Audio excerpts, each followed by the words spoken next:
TV 999 news కు స్వాగతం. కుకటపల్లి వివేకానంద నగర్ డివిజన్లో ప్రజాపిత బ్రహ్మకుమారి ఈశ్వరి ఆధ్వర్యంలో నషా ముక్త్ భారత్ అభియాన్ మరియు మిషన్ స్పందన కార్యక్రమంలో భాగంగా నిర్వహిస్తున్న 10 కోట్ల మందితో మాదక ద్రవ్యాల రహిత ప్రతిజ్ఞా పోస్టర్ ఆవిష్కరణ కార్యక్రమంలో ముఖ్య అతిథిగా పాల్గొని ఆవిష్కరించడం జరిగింది. అనంతరం సమావేశాన్ని ఉద్దేశించి డ్రగ్స్ రహిత భారత్ కోసం ప్రతి ఒక్కరూ కృషి చేయాలని మాట్లాడడం జరిగింది. సార్ అయిపోయింది. నెక్స్ట్ జై హింద్.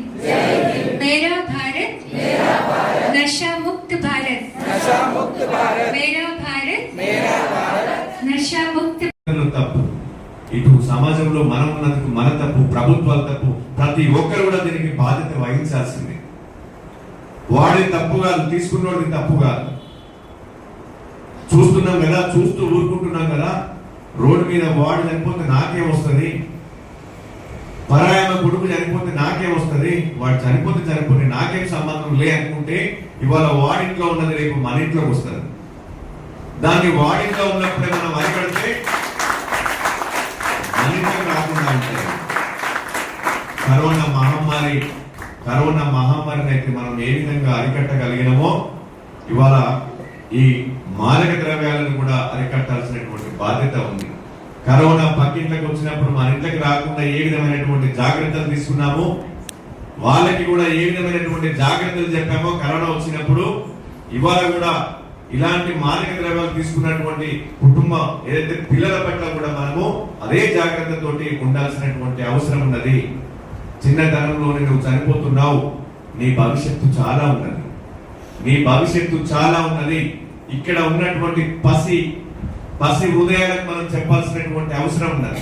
వాళ్ళకు ఒక గోల్స్ మనం వాళ్ళకు ఒక గోల్స్ ఏర్పాటు చేయాలి. వాళ్ళు చాలా మంది పేరెంట్స్ ఏం చేస్తున్నారంటే ఈ పాశ్చాత్య సంస్కృతికి అలవాటు పడి, ఈ మొబైల్ టెక్నాలజీకి అలవాటు పడి ఇవాళ మొబైల్స్ లో మునిగిపోయి పిల్లలు ఏం చేస్తున్నారో కూడా పట్టించుకునేటువంటి దుస్థితిలో ఇవాళ పేరెంట్స్ ఉన్నారు. సో తల్లిదండ్రుల బాధ్యతగా ప్రతి పిల్లోడు ఏం చేస్తున్నాడు, ప్రతి అమ్మాయి ఏం చేస్తున్నది, అబ్బాయి ఏం చేస్తున్నాడు, వాడి ఇంటికి రాగానే వాడు పుస్తకాలు పట్టుకొని చదువుకుంటున్నాడా, వేరే ఇంకేమైనా అలవాట్లుగా పోతున్నాడా అని చెప్పేసి మనము ఆ పిల్లల పట్ల జాగ్రత్తగా ఉండాల్సినటువంటి అవసరం ఉన్నది.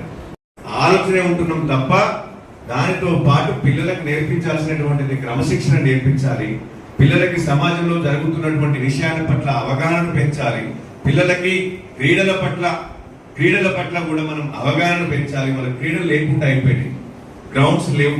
పిల్లోడు వాడు సాయంత్రం ఆలోచన చేశారు, పాఠశాల స్థాయి నుంచి వల్ల డ్రగ్ అవేర్నెస్ ఈ ప్రోగ్రామ్స్ పెట్టడం, మాదక ద్రవ్యాల మీద అవగాహన కార్యక్రమాలు ఒకప్పుడు కాలేజీలలో ఉంటుండే, కానీ వాళ్ళ స్కూళ్ళలో కూడా వస్తుంది. ఎందుకంటే స్కూళ్ళలోనే స్టార్ట్ అవుతున్నాయి. పిల్లలకి ఇప్పటిదాకా అన్న రాజేశ్వరరావు అని చెప్పేలారట చాక్లెట్ రూపంలో ఉన్నదని. వాడు ఏ చాక్లెట్ ఇస్తాడో తెలియదు, ఏ చాక్లెట్ లో ఏమున్నదో కూడా తెలియదు. ఆ పిల్లోడు ఒకసారి ఆ చాక్లెట్ కి అలవాటు పడితే వాడు నెక్స్ట్ చాలా బాగుంది కదా అని చెప్పి నెక్స్ట్ దానికి వెళ్ళిపోతాడు. ఆటోమేటిక్ గా